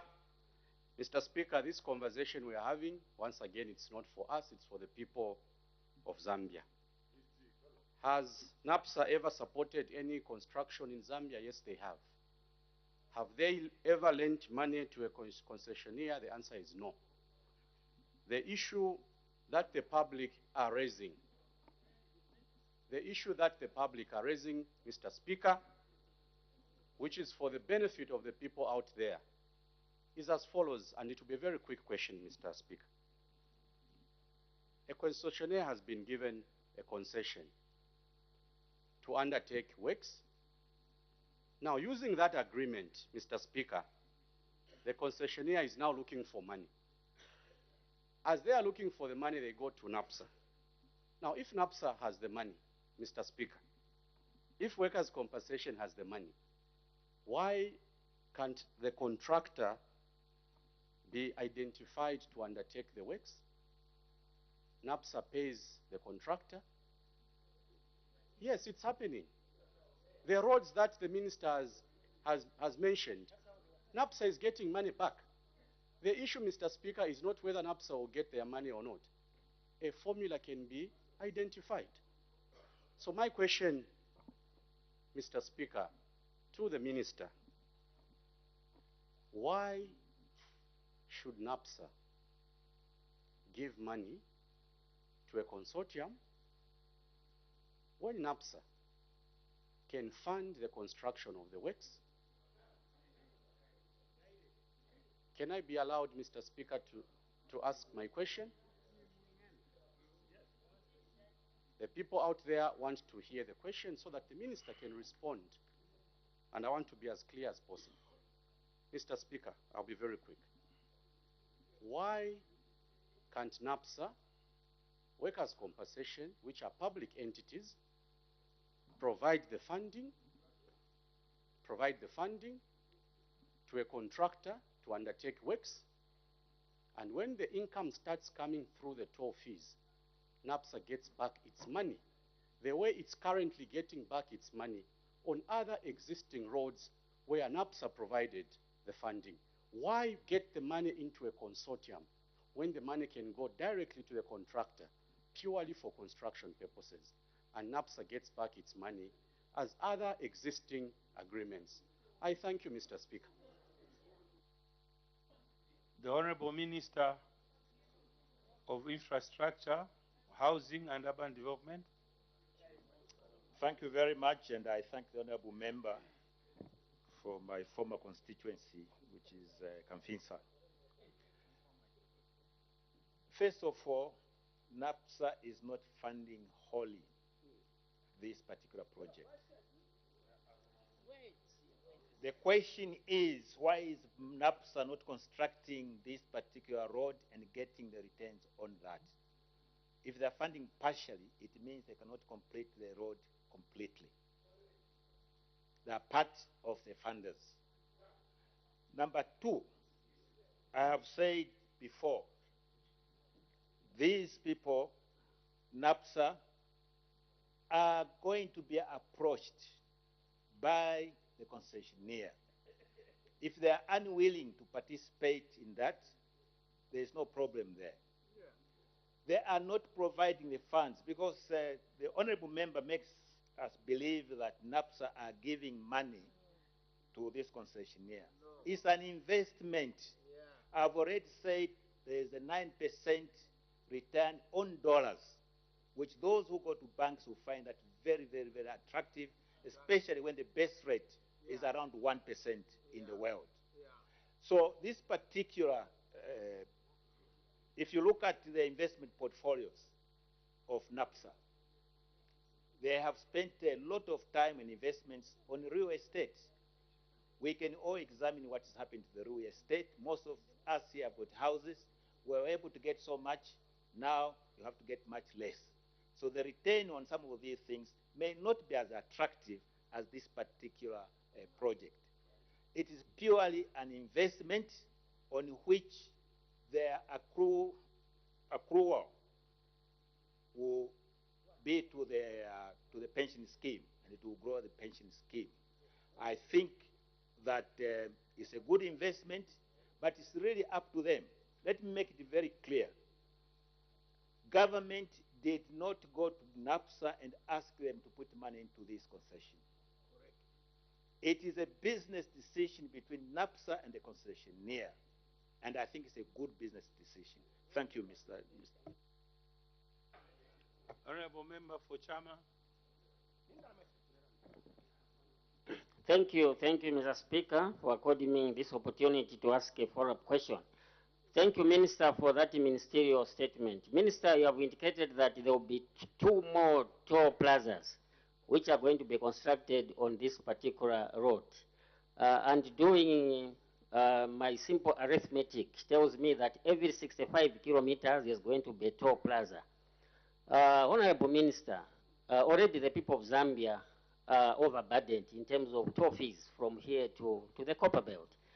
And more importantly, the increase in fuel, which is done on a monthly basis. Don't you think that adding 2 more toll plazas would be too much for the people of Zambia who are going through a lot of economic difficulties? The Honorable Minister of Infrastructure, Housing and Urban Development. Thank you, Mr. Speaker.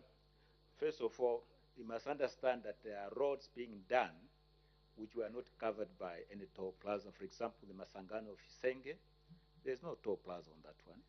There's going to be a toll plaza on that one. In terms of the fees chargeable, we are following the law. In terms of when he says that it is going to be 65 kilometers, all he has done is taken the distance from Osaka to Ndola divided by the number of toll plazas. And by the way, the contract signed by the PF government, to which he belongs, also saw 2 extra plazas. Mr. Speaker, this is the contract. It's here, 2 extra plazas. To go further, Mr. Speaker, I have already stated in my statement that the PF were going to use the PPP. At the time, there were 3 companies that bid, including Top 5, including AVIC, including Jiangxi. Jiangxi was adjudged to be the highest at $1.03 billion. But this is the one that they picked.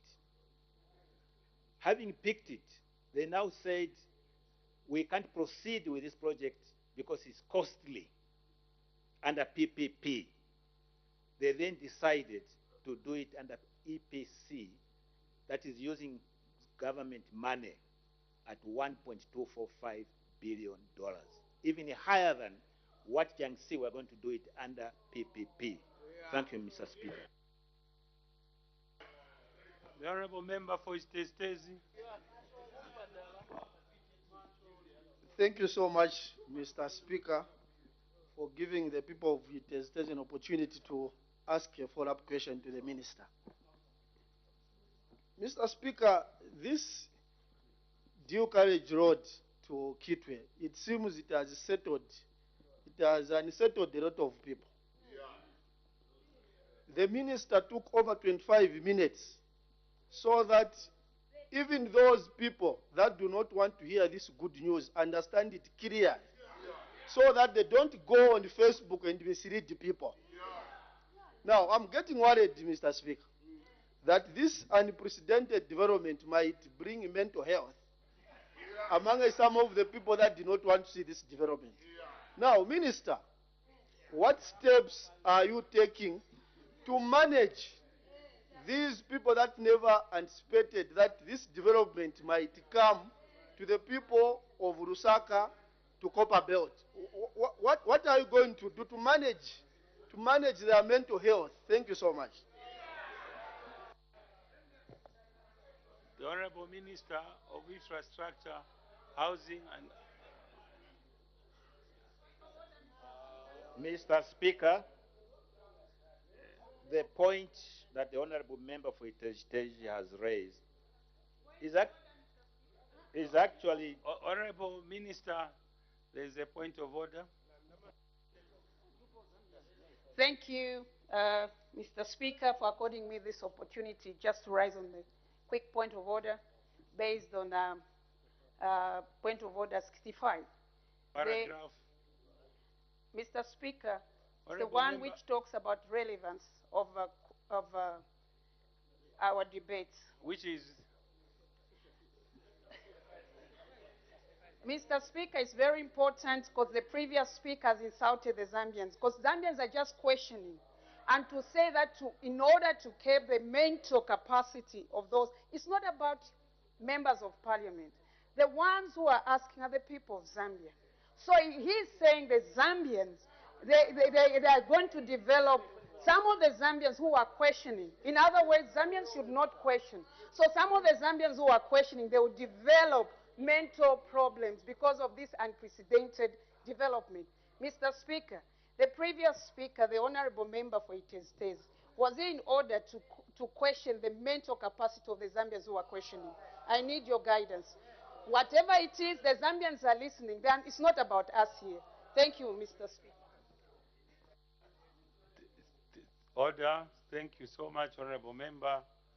Honorable members, let's desist from using language that may be provocative in nature to fellow members of the House. So may the Honorable Minister continue. Thank you, Mr. Speaker. The point raised by the Honorable Member for Itezhi allows me to address some of the fundamental issues in this country. It must be understood that the election of 2021 brought a result that was unexpected by certain people. The loss was too great, and we still see this. In other countries would have settled down to carrying out business, and people would have been preparing for the next election and so on. What is happening in Zambia? We see the propensity for attempting to disrupt the operations of government. Whatever we do, however good it may be, and I address, Mr. Speaker, to those on your right, that's the ruling party, that at no time should you give in to the propaganda being perpetuated from those to your left. Because they don't mean well. They would want us to fail. This particular project is so good. When we went to launch it, we had people representing all sections from right across from here, Katuba, all the way to Luansha. And the people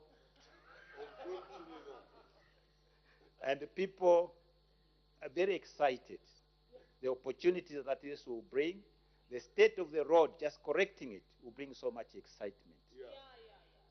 If, Mr. Speaker, if we corrected even what our predecessors did, they would find things to condemn.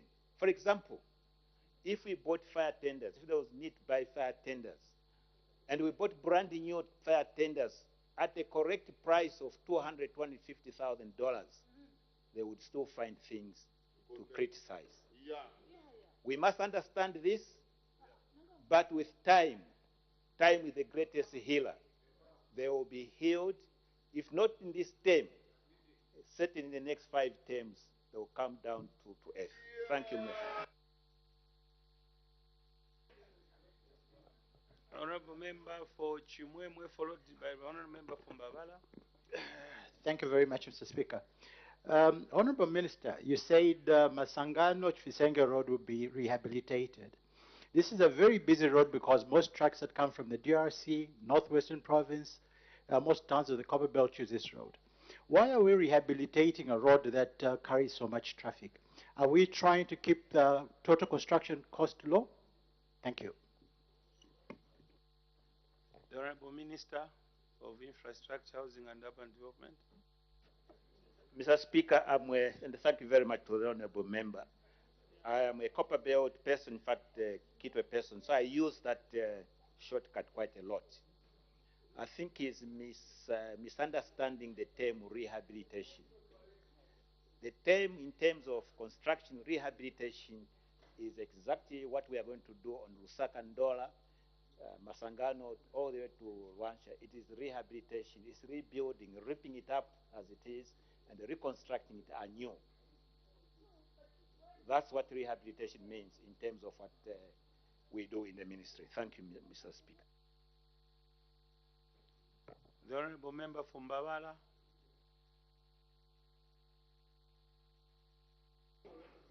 Thank you so much, Mr. Speaker, for giving me this good opportunity to ask a follow-up question on the good people of Mbawara constituency. Mr. Speaker, on the issue of PPP, we have seen from the statement from the Honorable Minister, and thank you, Honorable Minister, for that wonderful statement, that we still owe loans up to 5.2 billion. I think it's kwacha or something like that. But the quality of the roads that have been done under those roads, for example, the Randres Corner, Tundumwezi Road, and the Itechech Road, and many others have washed away at the first signs of rains, as well as in the last 10 years with these loans having had no road constructed in Mbawara constituency, whether in Smauvi, whether in Mangunza, no road done. Honorable Minister, what is the guarantee that under this PPP model, it will result in a debt-free to the Zambian government and provide us with a quality road that will lead us to the Copper Belt and even help the members on the left from PF to successfully hold their convention in Kabwe with pangas and other machineries. Thank you. The Honorable Minister, I'll add 5 more minutes because thank you, Mr. Speaker. We're running out of time. This is what His Excellency the President, President Hakainde Hichilema says. He compares the country to a balance sheet. If you have so much debt, which is a liability, it should also reflect on the assets that you have. The tragedy of Zambia is we accrued so much debt, and yet there's very little assets to balance the liability. That's why we have a problem. In terms of roads, on the road sector alone, we owe 10.4 billion kwacha. This is on IPCs, approved IPCs. And there is this other 5.2 billion owed to NAPSA for the roads that I read out. Now he's asking for an assurance that this particular road will be done to high quality. I have stated that the PPP model gets buy-in from the concessionaire. It is in their interest to construct a road in good quality that will last.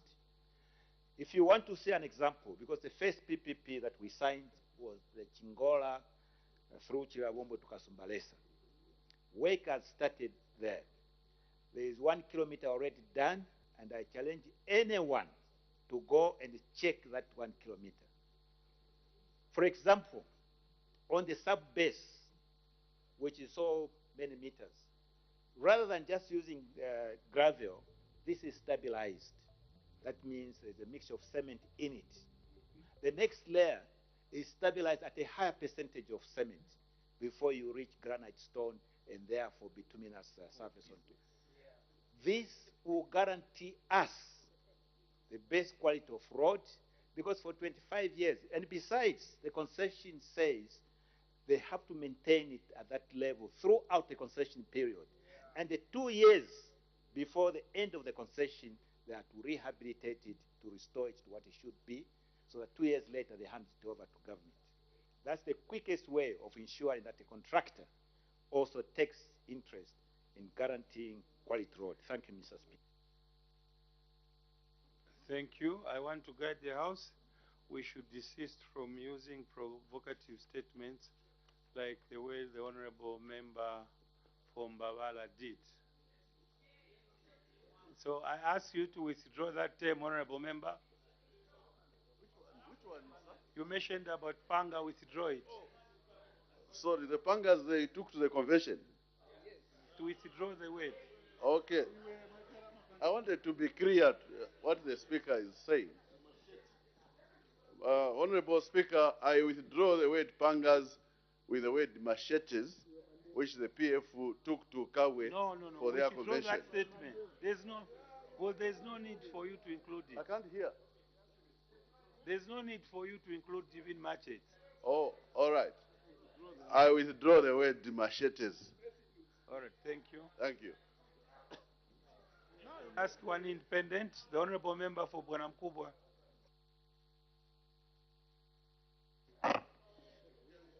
Thank you, Mr. Speaker, and thank you, Honorable Minister of Infrastructure, for the ministerial statement.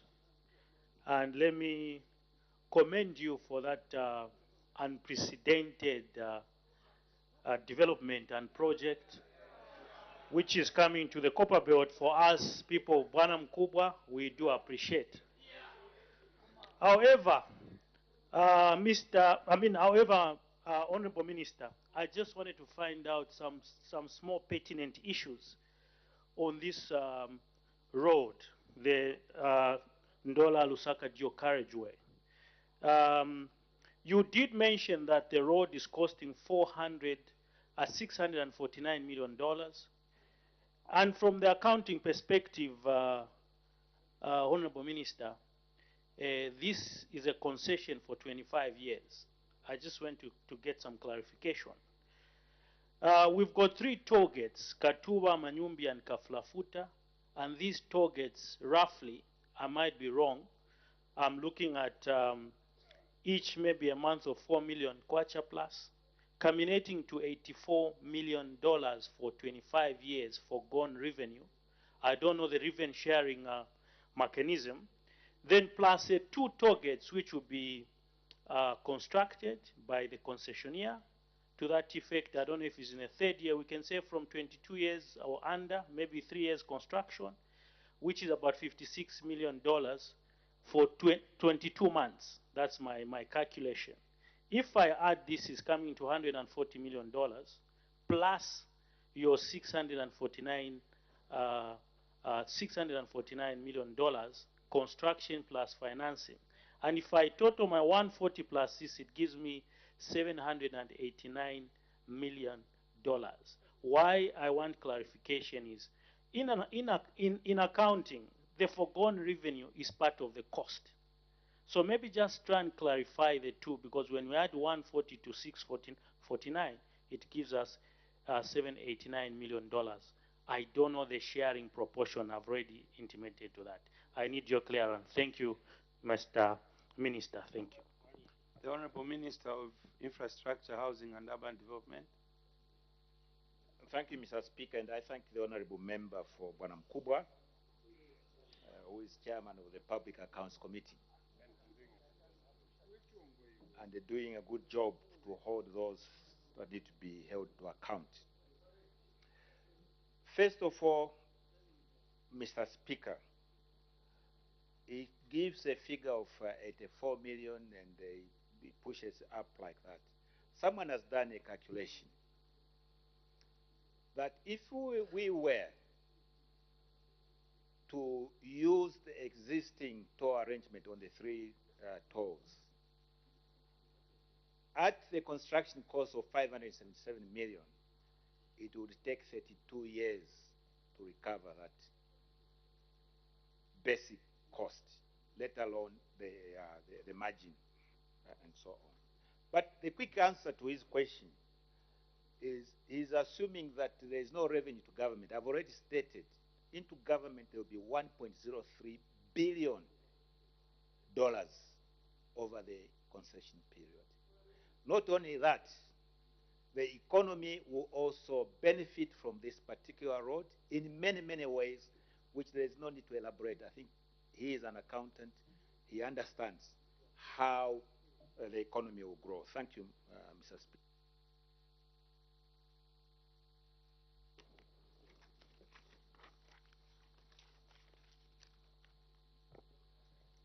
Questions for oral answer, understanding Order 76. The Honorable Member for Bangwebulu. There was prior arrangement that the Honorable Member for Chama South will sit in for him. Thank you, Mr. Speaker. Question number 184.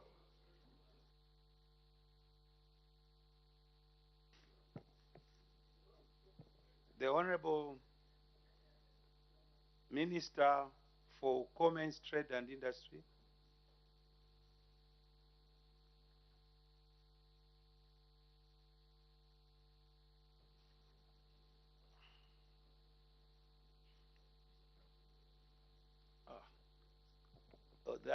The Minister of Defense is acting in his capacity.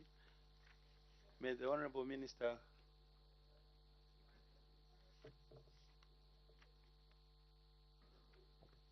as the time is 1640 hours, I suspend business for 20 minutes for health break. Good afternoon. Live pictures coming your way here in the chamber. And just before the break, the acting Minister of Commerce, Trade and Industry, Honorable Lufuma, who's Defense Minister, was just about to respond to a question that has been posed by Mr. Kasando Bangwawulu to ask the Minister of Commerce, Trade and Industry whether the government is aware that there is an artificial shortage of mealie meal in northern